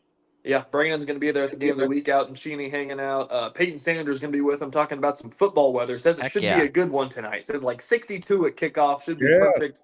Hoodie, watching a football game weather. He'll be live starting at 4:30 this afternoon, going live until our 12 News kickoff show here on 12 News Connected. Him and I talking about some of our favorite games, making our picks. What we expect, and as I said, I think all of the 8 or 9 or 10 games that we're getting, they're all great. So it should be a really fun Catch a Kansas show tonight. And 12 News Connected, TJ mentioned it. There is special coverage, in-depth coverage that comes later this afternoon on 12 News Connected. Paul will be out there with the East High Blue Aces. We love Friday Night Football. It's here, last week of the regular season, and catchitkansas.com has you covered. The Catch It Kansas show will air tonight at 10:35 over on the KSCW. TJ, we appreciate it. Good luck tonight. And, watch the ACLs on the sideline always. Absolutely. Paul, see you at South tonight. You got it, big boy. Oh, there you go. They're right there. That's where they'll be. All right, we're going to take a quick break. We'll come back. We'll get Paul's take on a few things. We'll final thoughts on the Sunflower Showdown. World Series begins tonight as well. It's all coming for you. It's Sports Daily. It's all Brockton Savage the rest of the way. The IHOP hotline is back open, by the way, and it is brought to you by IHOP. Celebrate the weekdays with new IHOP House Faves, all your favorites for just $6 Monday through Friday. That hotline number is 869-1240. We got a lot of programming notes to get you through as well. A lot to cover here in the last half hour of the show. Stick with us.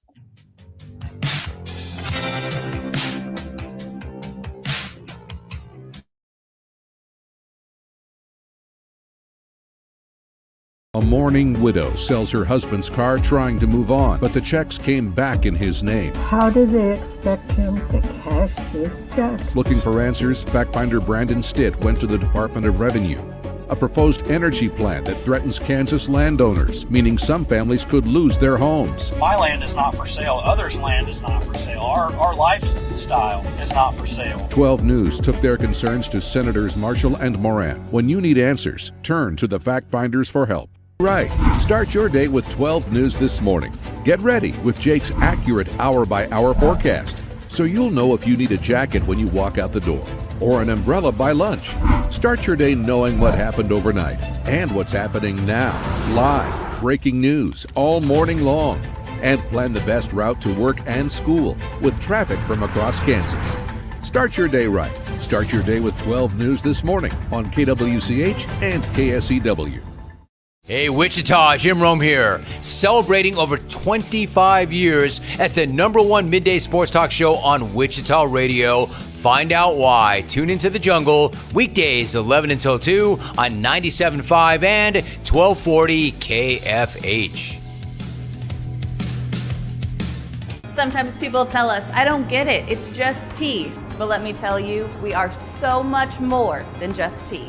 With more than 25 flavors, the possibilities are endless.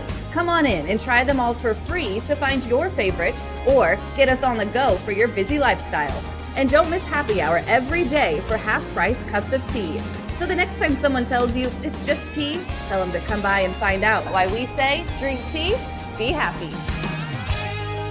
Clouds are not just the canvas of our imagination. They tell a story. Clouds affect the events of your day. Sometimes they growl, sometimes they inspire, but they're always the messengers of nature's mood written in the sky. Storm Team 12 understands the language of clouds. We're dedicated to decoding their message so you know what to expect. Behind every cloud, there is a story waiting to be told. Trust Ross Jansen and Storm Team 12, alerting you first to the impact on your life. When you need help, remember, you're not alone. We are here. We are neighbors. We are together. We are Kansas.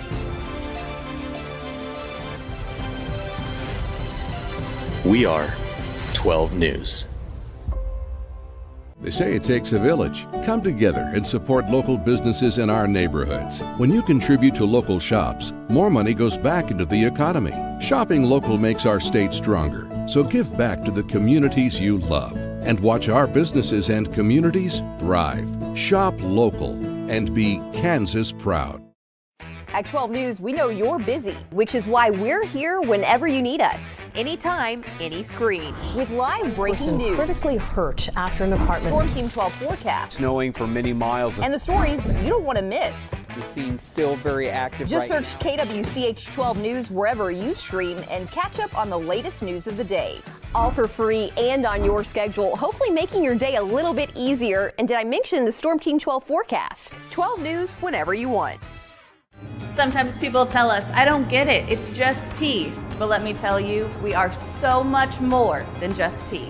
With more than 25 flavors, the possibilities are endless. Come on in and try them all for free to find your favorite or get us on the go for your busy lifestyle. And don't miss happy hour every day for half-price cups of tea. So the next time someone tells you it's just tea, tell them to come by and find out why we say drink tea, be happy.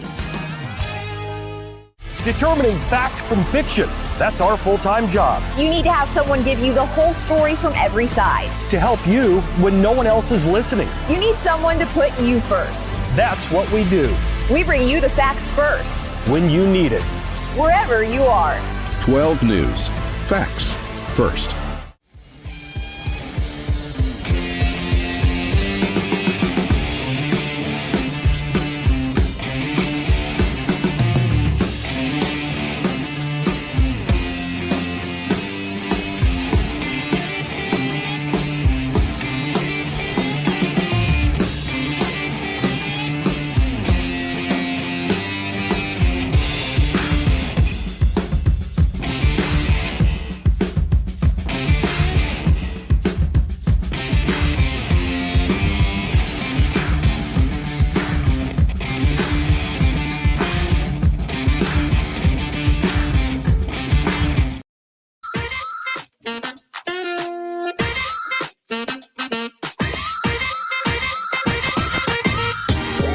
got the NFL here on KFH. Sunday Night Football. You can tune into 97.5 and 1240 KFH. 6:30 coverage begins for that Niners-Cowboys matchup.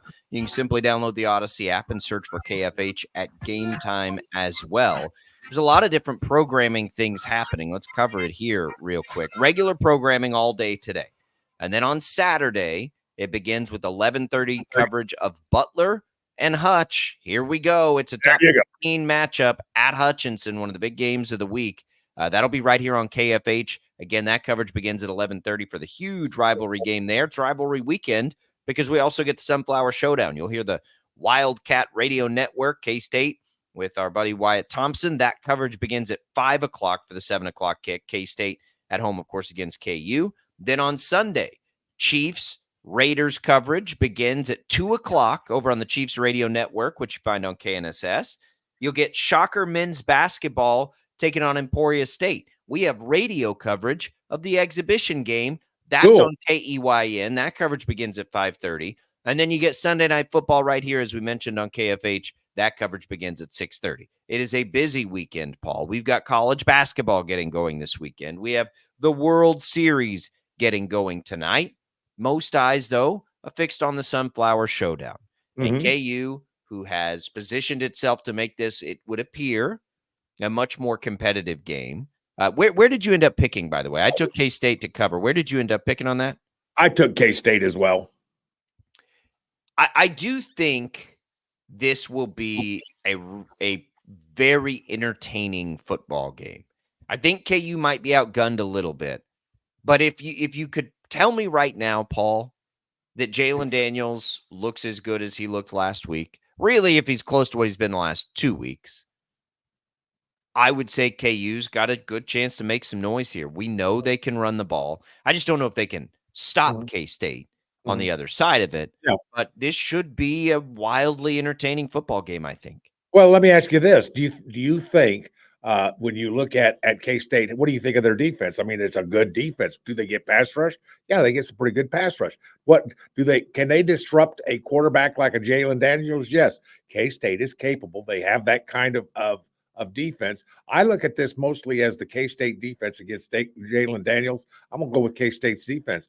I just don't think granted, it was a decent game by KU last week.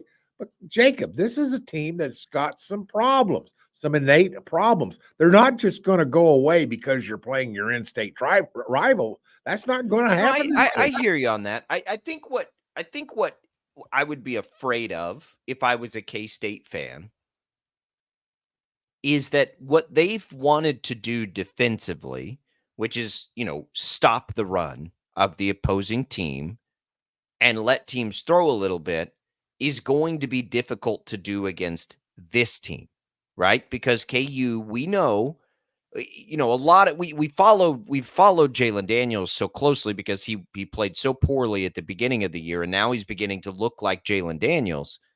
But the bread and butter of this football team are those two running backs, Devin Neal and Daniel Highshaw.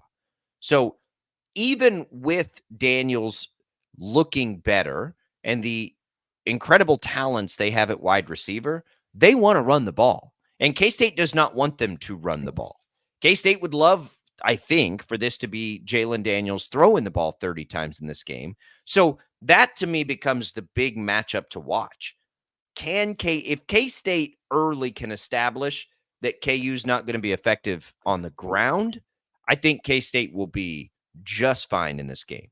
Right? I give you two things to look for, and that is the first one you have said it very properly, and that is stop the run. Stop the run. K-State's got to stop the run. They stop the run. The next key to see is how much pressure is put on Jalen Daniels. Do they flush him out of the pocket? Do they make him move in the pocket? Do they get him out and throw on the run, throw out in space? Because sometimes he does well at that, sometimes he doesn't. But that's not become better at it lately, for sure. He has, but part of that is practice, if you get my drift. But the point is that if you can get him out into space and make him throw on the run, it becomes a little more difficult for him. So that's one of the things to look for. How many times is Jalen Daniels made to leave the pocket? I think that'll be very interesting to see. Yeah. And then the advantage will go to K-State because that's what they're going to want to do. So with that being said, it's a two-edged sword, but all football games are two-edged swords. The number one priority for any college football team in America, Jacob, as you know, is number one, stop the run on defense. If you can stop the run on defense, you got a pretty good chance of winning a football game. Well, and it's not just, it's been this way for K-State. This is why I love the over in this game, by the way. Still sitting around 55.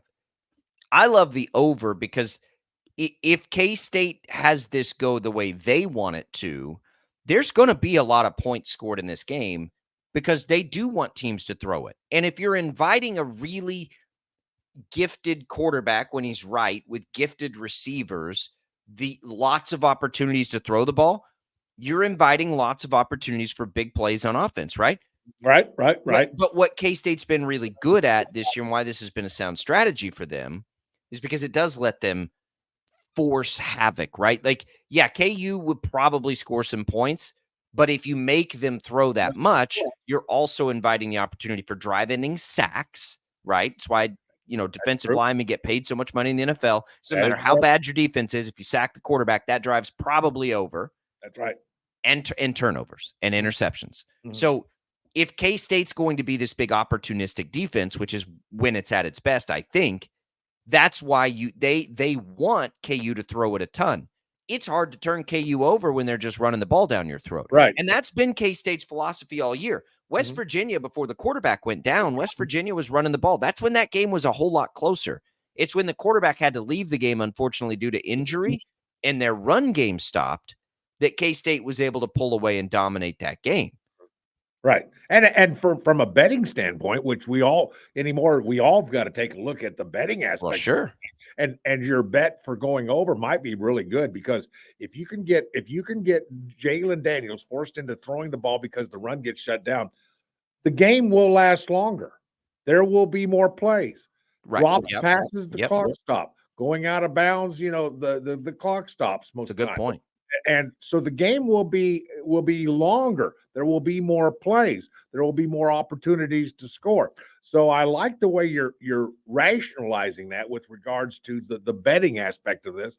The more passes thrown, the longer the game will be. The more plays, the more offensive plays will be run. There will be more of those with the clock stopping on passes. So I think you're easier said than done, right? Well, that means K-State does then have to stop one of the more dynamic backfields in college football. Right. And on the other side of it, it's probably not all that different, right? KU's going to come into this game and not want DJ Giddens to kill them. Now, I say that.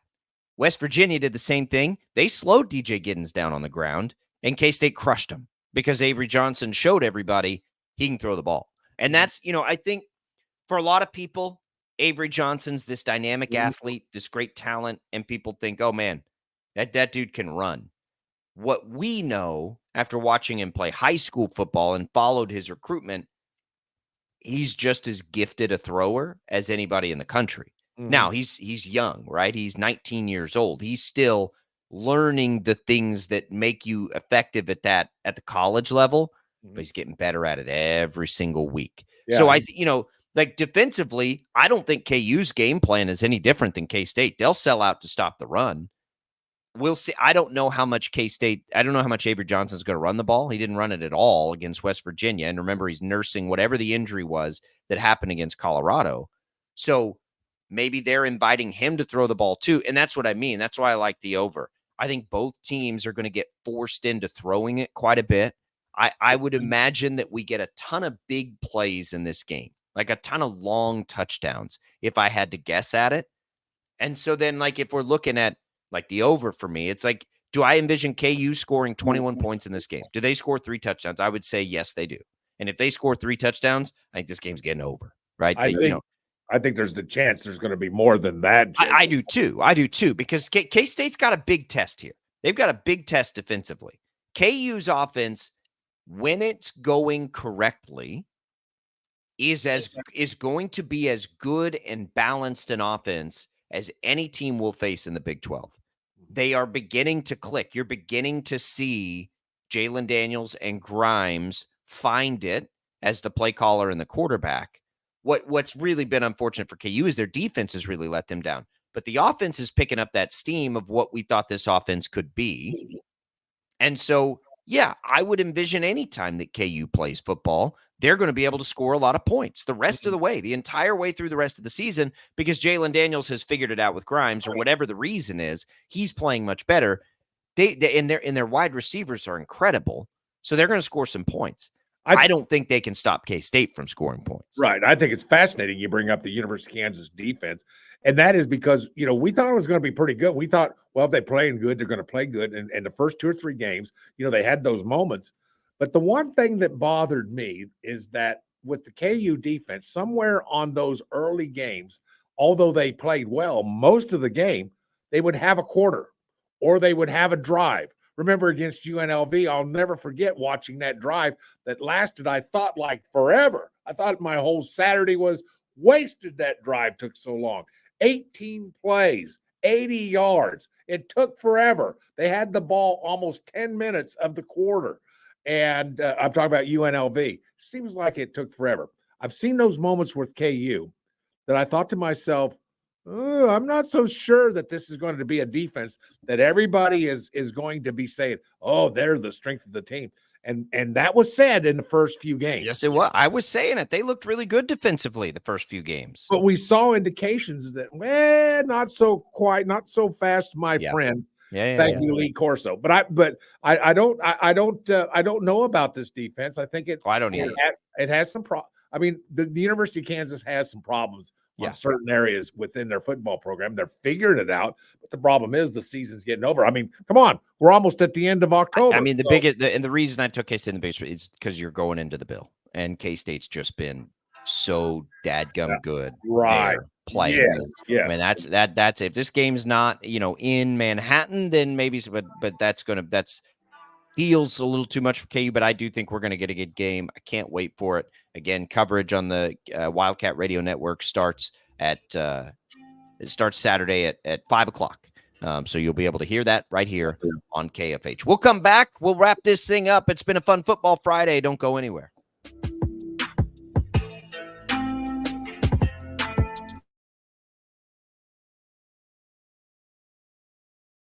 A mourning widow sells her husband's car trying to move on, but the checks came back in his name. How do they expect him to cash this check? Looking for answers, fact finder Brandon Stitt went to the Department of Revenue. A proposed energy plan that threatens Kansas landowners, meaning some families could lose their homes. My land is not for sale. Others' land is not for sale. Our lifestyle is not for sale. 12 News took their concerns to Senators Marshall and Moran. When you need answers, turn to the fact finders for help. Right. Start your day with 12 News this morning. Get ready with Jake's accurate hour-by-hour forecast, so you'll know if you need a jacket when you walk out the door or an umbrella by lunch. Start your day knowing what happened overnight and what's happening now. Live, breaking news all morning long. And plan the best route to work and school with traffic from across Kansas. Start your day right. Start your day with 12 News this morning on KWCH and KSEW. Hey, Wichita, Jim Rome here, celebrating over 25 years as the #1 midday sports talk show on Wichita Radio. Find out why. Tune into The Jungle, weekdays 11 until 2 on 97.5 and 1240 KFH. Sometimes people tell us, I don't get it, it's just tea. But let me tell you, we are so much more than just tea. With more than 25 flavors, the possibilities are endless. Come on in and try them all for free to find your favorite or get us on the go for your busy lifestyle.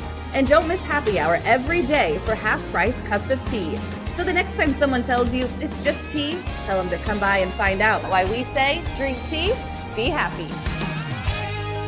Clouds are not just the canvas of our imagination. They tell a story. clouds affect the events of your day. Sometimes they growl, sometimes they inspire, but they're always the messengers of nature's mood written in the sky. Storm Team 12 understands the language of clouds. We're dedicated to decoding their message so you know what to expect. Behind every cloud, there is a story waiting to be told. Trust Ross Jansen and Storm Team 12, alerting you first to the impact on your life.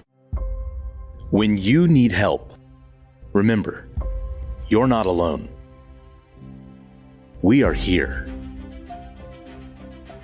We are neighbors. We are together. We are Kansas.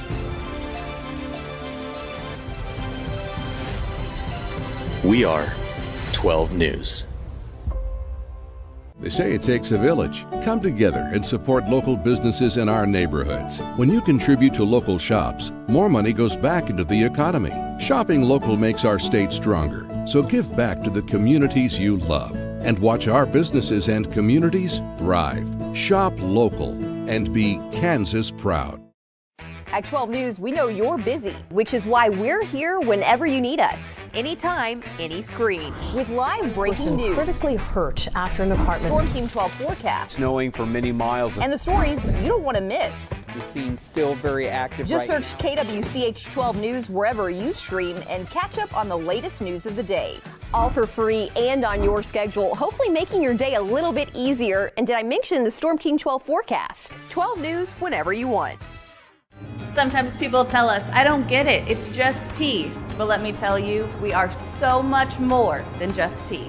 With more than 25 flavors, the possibilities are endless. Come on in and try them all for free to find your favorite or get us on the go for your busy lifestyle. And don't miss happy hour every day for half-price cups of tea.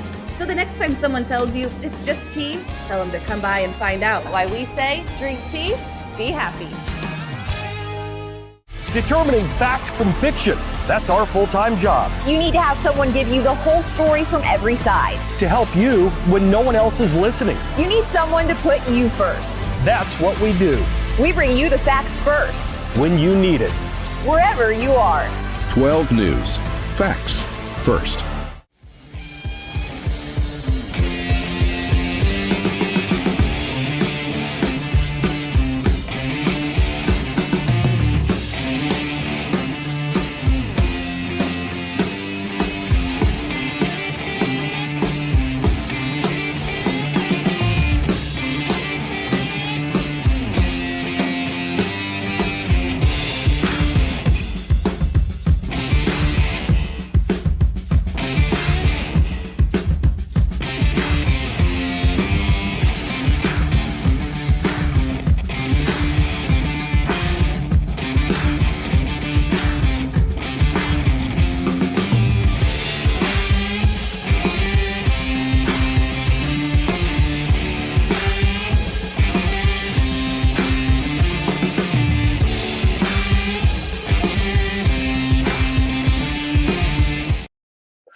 That's it for us.